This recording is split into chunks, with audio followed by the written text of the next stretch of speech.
Hey, it's Clip of the Day time where Buck Sexton and I pick out the best hot take, the most fun that we had for all of you to be able to experience on the show. That's right, and this segment is brought to you by ExpressVPN, which is the virtual private network that we trust to protect our online data. When I use ExpressVPN, the big tech companies can't see my IP address, my identity is anonymized, and my data's encrypted.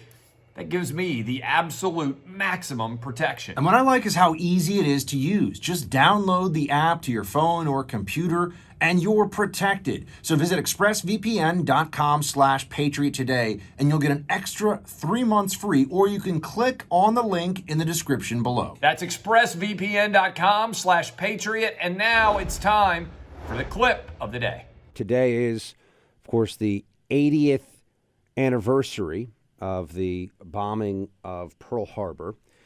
Clay and I both like to weave history into our discussions here. And, you know, Clay, it is a reminder, I think, as first of all, so many things. I actually just read for the first time recently. I'd never actually read With the Old Breed, which was largely the basis for the series, The Pacific, right? And it's about a Marine who was at a couple of the nastiest battles in the Pacific Theater in World War II. And it's haunting to even read it. It is one of those things where you look back on the history of America, and there have been a lot of wars, a lot of battles fought. The Marines and the Navy and everyone who served in general, but the Marines in World War II in the Pacific Theater, what they were willing to go right into the teeth of almost defies belief. I mean, it really was the Spartans at the Pass of Thermopylae outnumbered 100-1 in terms of just the risk and the unbelievable, fearsome adversary that they were up against.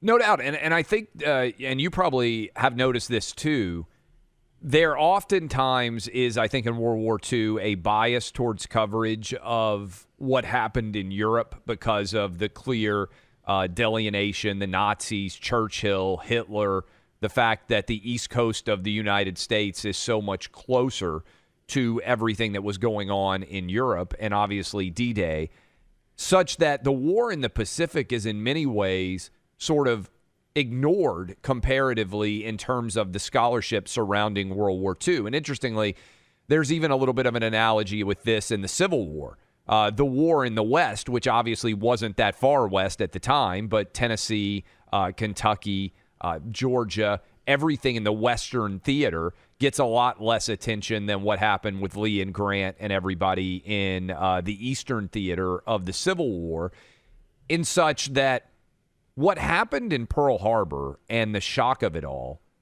gets way more attention than the battles that took place in all of the Pacific theater.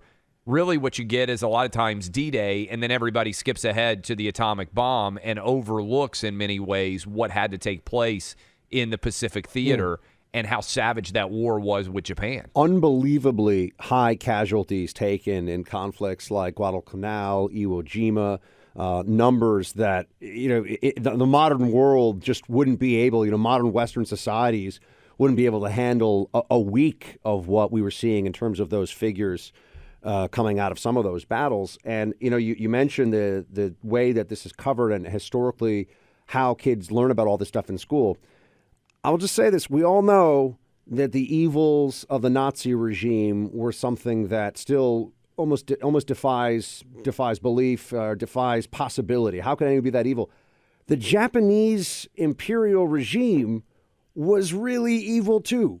And anybody who fought in that theater, anyone who liberated POWs, anyone who was, in the Philippines after the Japanese occupation, spent any time in mainland China after the Japanese were through, they allied with the Nazis. I mean, I think this is often forgotten. They were, the right hand in the Far East to the Nazi regime, and that was reflected in the way that they fought, in the way that they treated POWs, the way that regime completely dehumanized the enemy, abandoned all rules of warfare. And so, because we also still have this ongoing debate about, dropping the bomb. What we saw in the various theaters, whether it was Okinawa, Iwo Jima, Guadalcanal, there was a willingness to essentially turn these islands into trench warfare battles and fight to the very last man. And that's why we're taking such high casualties, because we cleared out, our soldiers, our Marines, and the people that were on the front lines were clearing out yard by yard these volcanic islands, essentially, that are almost like a giant bunker was the way they'd been constructed. So it was, I don't think there's really enough. I mean, a lot of the people listening to this are big World War II history buffs, so they know. But I don't think kids are learning this stuff. I don't think they're understanding the full scope and scale of what happened. I think it's well said, Buck. And not only that, this is living memory.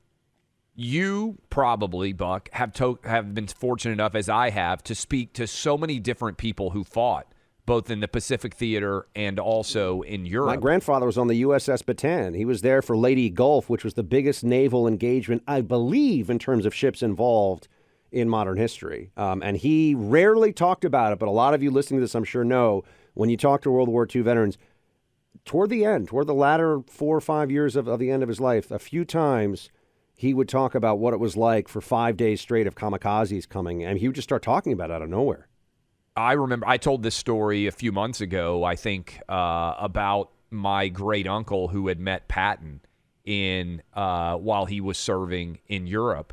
And Patton was walking down the line and talking to the different soldiers, and they had been out fighting for a long time. And he stopped in front of my great uncle and said, "Have you gotten a chance to kill any Germans yet?" And he said, "No." And he said, "You will, kid, you will."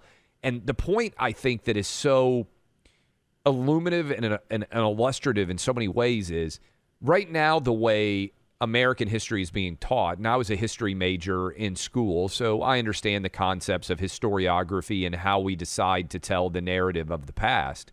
But we are skipping over the living memory of the greatest generation. I believe 30 survivors of Pearl Harbor are scheduled to be at the ceremonies today. And we're skipping over the greatest generation and the legacies that they have left us and are still here illuminating. And instead, we're going all the way back to 1619 and trying to argue that America is founded as a fundamentally unfair and unjust country. And we're skipping right over your point, Buck, which is we went to war with the Nazis and with their allies in Japan, who were determined to effectively destroy freedoms in the world, in the living memory of many people that are here with us right now. And we're trying to pretend that that isn't the actual legacy of America when it clearly is. And it's just so fundamentally a lie that it's why those generations and people who are closer to them are so patriotic, because they understand what America represents. And younger generations are being taught, hey, 400 years ago, America was a bad place, and so you should hate this country today. It's a fundamental failure of our country to own our country's history in an honest and transparent way. There are parents and grandparents, and maybe even some listening right now were there and saw some of this themselves. But a lot of the people listening have parents and grandparents who prevented a global totalitarianism from turning us all into slaves of an authoritarian system. That is the legacy of America within the last 100 years, which is a pretty remarkable thing when you think about it. By the way, it wasn't just the Nazis and the Imperial Japan and their allies. It was also the Soviet Union, which we worked with in the Second World War, kind of, because we had to under the circumstance. A whole other conversation we had about how really twin cousins of the evils of authoritarianism, the Soviet regime and the Nazi regime, socialist evils, by the way. And yet here we are now, as to your point, Clay, being told constantly that America is a bad place. And I know we make jokes about how, the French would be speaking German if it weren't for us, but it's true. It's also worth remembering that, we can all kid about it now, but thanks to thanks to some of the dads and granddads of people listening to this program right now, and many people all across the country, we actually do live in a free society, and it is worth fighting for. It's something to remind ourselves of, right? I mean, whatever day we're dealing with, Clay, with the craziness of the left these days, we're not being asked to charge a machine gun nest at Guadalcanal when the chance of getting through that one alive is anybody's guess. Think about the difference, Buck, between people today who call others they disagree with Nazis on social media as opposed to the grandfathers and fathers of many of the people listening right now who had to fight actual Nazis. That's where we are as a country. We have the legacy to now be able to just yell at people anonymously online who say mean things or things that may make us unhappy. Those guys had to actually risk their lives fighting legitimate Nazis.